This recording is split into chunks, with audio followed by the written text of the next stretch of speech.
A Revolução Francesa, outras considerações aos diletos amigos do Instituto Plínio Corrêa de Oliveira, considerações para que possamos compreender os acontecimentos, o espírito dos acontecimentos. Por que é que os acontecimentos se passaram assim?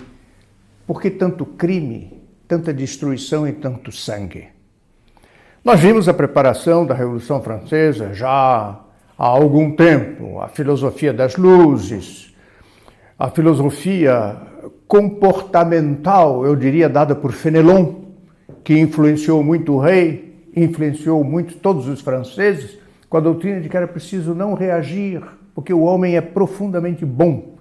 E se ele faz algo de errado, ele vendo a nossa passividade, ele se corrigirá, ele volta aos trilhos. Doutrina totalmente falsa que contraria a noção do pecado original. Se fosse assim, nosso Senhor Jesus Cristo não teria encarnado. Por que ele se encarnou, sofreu, foi crucificado para nos redimir? Se era só esperar e os homens voltariam ao bom caminho, sozinho, do fundo da natureza humana, sai o bem. Isto é falso, mas era a doutrina de Fénelon e que pegou muito naquela época. Até o rei foi dominado por isso. Era aceito por pessoas que não queriam fazer esforço.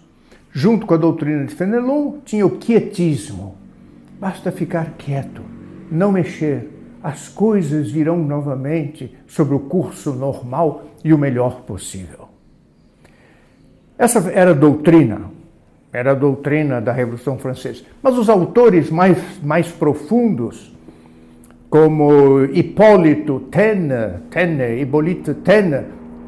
no seu livro As Origens da França Moderna, autores mais profundos, eles mostram que só a doutrina não moveria os revolucionários a fazerem o que eles fizeram. Havia uma mística de caráter religioso e que era indispensável para que os revolucionários praticassem tantos sacrifícios humanos. Os senhores vão ficar surpresos. Não, o sacrifício humano era para os astecas. O sacrifício humano era para os povos primitivos. A doutrina da Revolução Francesa, nós vamos ver agora aqui, baseado nos bons autores, ela pediu sangue. Era preciso matar. Em uma parte, eu já dei isso, não sei se os senhores se lembram, quando o Duque de Chartres, da família de Orléans, que mais tarde foi o rei Luís Felipe, conversando com Danton, ele reclamava de tanto sangue. Ele, revolucionário, o Duque de Chartres, revolucionário, ele reclamava de que havia muito sangue em Paris. Danton disse, é preciso sangue, sou eu que ordenei essas matanças. Bom, então a revolução se fez com doutrina mais a mística. E essa mística mais a doutrina são a verdadeira religião da Revolução Francesa. Uma das observações de Hippolyte Taine é que nos atos da Revolução havia tanto ímpeto, tanto proselitismo, havia uma dureza e uma intolerância que era preciso ter fé para praticá-las. E que fé era essa? Era preciso refundir o homem, diziam os revolucionários franceses, para dar à França um novo modelo. Isto vinha de um aspecto místico. Místico quer dizer, era um dogma. A Revolução tinha um dogma, ela tinha um catecismo, ela tinha seus inquisidores e os seus sacerdotes revolucionários. Lembrem-se dos massacres na abadia de Saint-Germain-des-Prés, em que os revolucionários drogados, eles matavam, arrancavam o coração e comiam o coração das vítimas. Ora, isto, se não há uma mística por trás disso, isto é ou não é sacrifício humano? Falar em sacrifício humano? Não, isso já passou. Isso é escondido. Mas a terrível realidade é essa. Outro dogma da Revolução Francesa era a ditadura. Era preciso aderir. Quem não aderisse aos princípios da Revolução Francesa não tinha o direito de viver. E não só a oposição, Mas a indiferença em relação ao que se passava na França já era crime. E o crime não era tanto prisão, banimento, era morte, era a guilhotina. Outro dogma que nós conhecemos da Revolução é a igualdade. Eles colocaram igualdade, fraternidade, liberdade. Este dogma da igualdade. Todos os homens têm que ser iguais. E para serem iguais é preciso haver uma despersonalização, nenhuma individualização. A maior causa de individualização do homem é a família. Cada família tem o seu espírito, tem o seu modo de ser, tem as suas crenças, tem a sua história, tem a sua biografia. É preciso dissolver a família. A Revolução Francesa introduziu o divórcio para acabar com a família. Hoje em dia nós ainda somos herdeiros dessa despersonalização. A industrialização, a padronização que existe hoje em dia. Vejamos a arquitetura moderna, não exprime a alma do povo. Uma foto do centro de Brasília ou de São Paulo, não se sabe se é Tóquio, se é Chicago ou se é na Groenlândia. É tirar do povo a sua alma. Ela não exprime mais a alma do povo. Isso foi lançado pela Revolução Francesa. Não é um acaso. Não é um acaso que esses prédios, eles arranham-se, são todos iguaizinhos, caixotes brancos, que dominam as nossas cidades. Isso não é por acaso. É de renunciar à beleza, porque a beleza é individualizante. A Revolução Francesa teve um significado em todo o mundo. Nós vemos isso. Eu conheço inúmeras pequenas cidades do Brasil, cidades fundadas no fim do século XIX, com 2.000, 3.000 habitantes. A rua principal chama-se 14 de Julho. Mas por que 14 de Julho? A cidade onde eu nasci, em Mato Grosso, a rua principal chama-se 14 de Julho. Mas o que tem a ver 14 de julho? 14 de julho foi a queda da Bastilha, foi o início dessa enorme revolução ímpia e igualitária. E no 14 de julho tinham conferências. Vamos explicar o que é. Eu era menino, era convocado a essas conferências. Cantávamos a Marselhesa. Marselhesa é pura revolução, fazendo sangue, arma e morte dos aristocráticos. Então, 14 de julho, no Brasil de maioria católica, sobretudo naquela época, nos anos 40, nos anos 50 era assim, é uma maioria católica que homenageia os carrascos, que mataram os católicos em 1789, em 1790. É incompreensível que seja assim, mas é essa mística que nos leva a não considerar a realidade das coisas, a lógica dos acontecimentos. Nós poderíamos comemorar outras datas, por exemplo, o bem-aventurado Papa Urbano II, quando ele convocou as cruzadas. Até hoje fala-se muito nas cruzadas, libertação do Santo Sepulcro. Não era uma guerra, chamava-se peregrinação armada, porque os muçulmanos matavam os cristãos que iam visitar o Santo Sepulcro. A queda de Granada, sob Isabel a Católica. Por que não comemoramos essas datas? Urbano II convocou a cruzada para combater o Islã e a queda de Granada terminava 800 anos de dominação islâmica na Espanha. Por que não comemoramos essa data? O Islã ainda está na ordem do dia. Nós acabamos de ver o Afeganistão. O que aconteceu com o Afeganistão? O poderio islâmico que vem matando na Europa muitíssimos atentados bárbaros. Urbano II e Isabel a Católica se opuseram ao Islã. Nós não comemoramos. Nós comemoramos 14 de julho. É porque a Revolução Francesa era destinada a ser um ponto de partida para outras revoluções em todo o mundo, e assim foi. E assim foi. Que as monarquias foram caindo uma atrás da outra. A monarquia do Brasil caiu por ser combatida por aqueles que abraçaram os princípios da Revolução Francesa. Quer dizer, isto é uma parábola dentro da parábola. O que aconteceu na França, a Revolução Francesa é uma parábola da história, tem pequenas parábolas lá dentro que explicam a situação do mundo hoje em dia e dos nossos países. A Revolução Francesa foi um golpe de morte numa sociedade que tinha saído das mãos da Igreja Católica. E assim ela deveria ser espalhada, e foi, e ainda é, deveria ser espalhada em todo o mundo. Vou dar um exemplo da mística da Revolução Francesa. Isso é tirado de grandes autores, como Henri Robert, conhecem os grandes processos da história, Claude Bertin, também falando sobre os processos, Hipólito Taine. A Revolução Francesa, desde o início, teve facções. Tinham os jacobinos, tinham a montanha, eles se opunham uns aos outros, ou pretendiam opor-se uns aos outros, e nós vimos que essas facções, umas foram devorando as outras, guilhotinando as outras. A penúltima dela foram os girondinos. Nós vimos a história dos girondinos, que eram o centro, eram centristas, moderados, né? Mas que colaboravam com a extrema esquerda.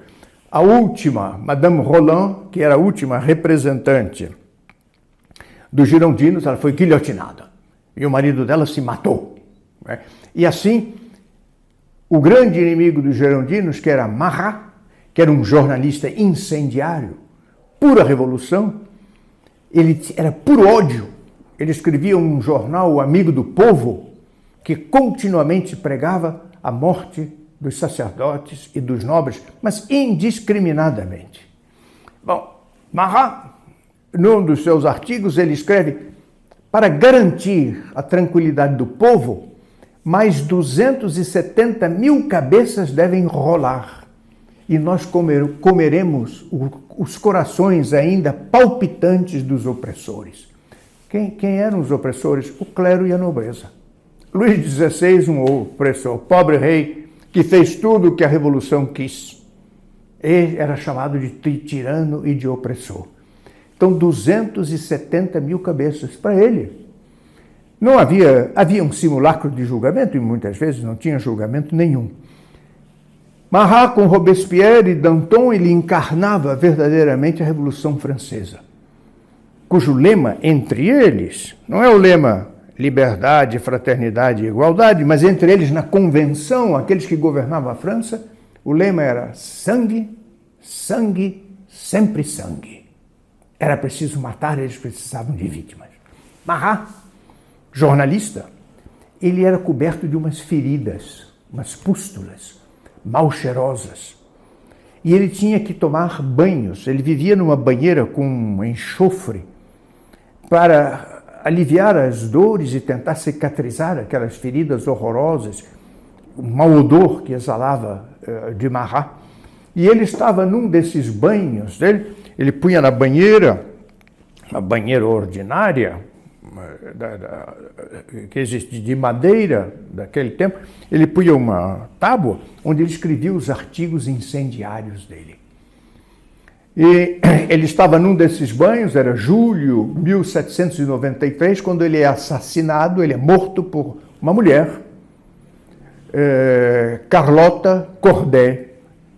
Eu não vou contar toda a história, de onde é que ela veio, como é que ela fez, etc. O fato é que ele foi morto. Marat foi morto.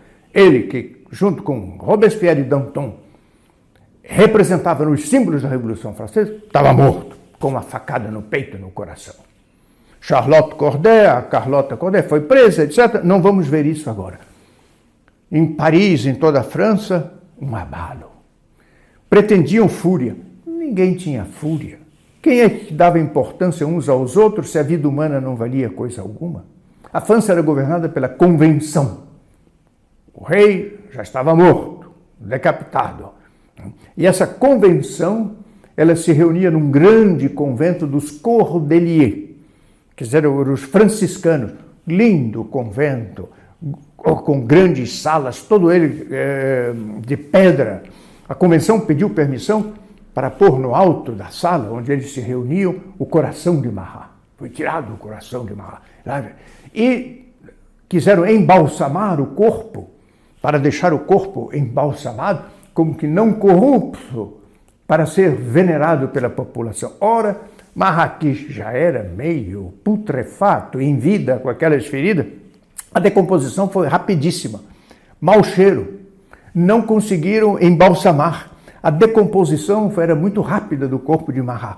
Ele foi então levado para a igreja dos conventos e ali colocavam uns bálsamos, uns ungüentos, mas ninguém aguentava chegar perto dele. Queimavam ervas odoríficas para ver se aquele mau odor podia ser tolerado.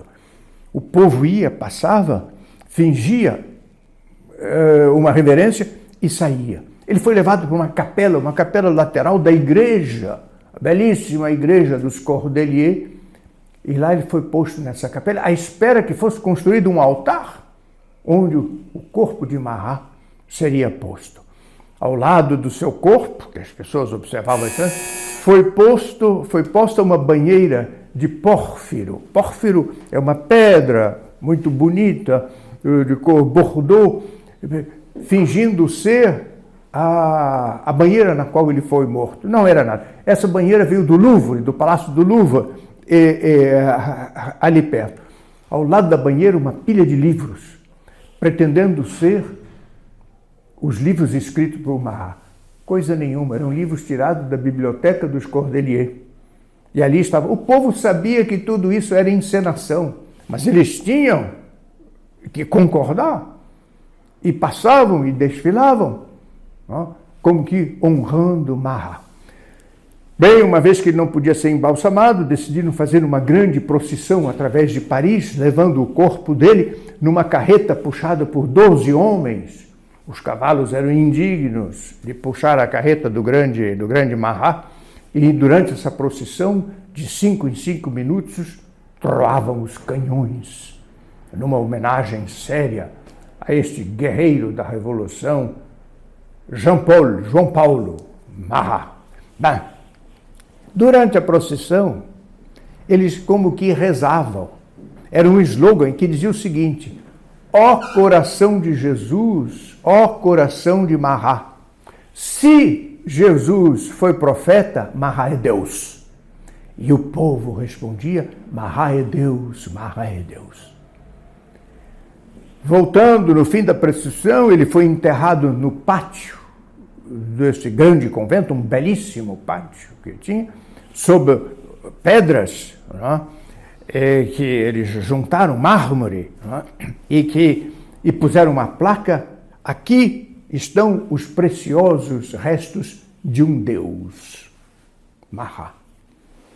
Não sei se consigo transmitir o que é a mística e a necessidade de símbolos que eles tinham para afervorar o povo na crença dessa religião, que é a religião da Revolução Francesa.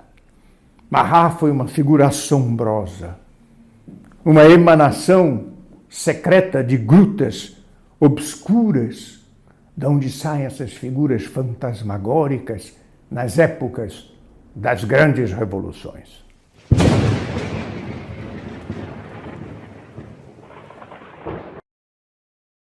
Chegamos ao final de mais um vídeo. Eu gostaria de lhe fazer um convite. Se você gosta dos temas que nós tratamos, inscreva-se no canal e ative o sininho para não perder nenhum dos próximos vídeos. E, se possível, seja membro do canal. Aqui embaixo há um botão, seja membro. Clicando nesse botão, abrirá um vídeo explicando aquilo que você receberá, inclusive a missa mensal, todos os meses, na sua intenção e na intenção de sua família. E se você quiser dar um passo além, torne-se membro também do grupo Articulação Brasil, cujo link está aqui disponível na descrição deste vídeo. Além da missa mensal, das orações e alguns outros benefícios, você também receberá a revista Catolicismo, todos os meses, enviada para o seu endereço onde você mora ou no endereço que você indicar, se você quiser dar de presente para alguma pessoa. A revista Catolicismo, na minha opinião, é a melhor revista de cultura católica do Brasil. E aqui ao meu lado estão aparecendo agora, estão começando a aparecer, alguns vídeos recomendados. Dê uma olhada nesses vídeos, deixe os seus comentários e o seu like. Não se esqueça também de compartilhar entre seus amigos.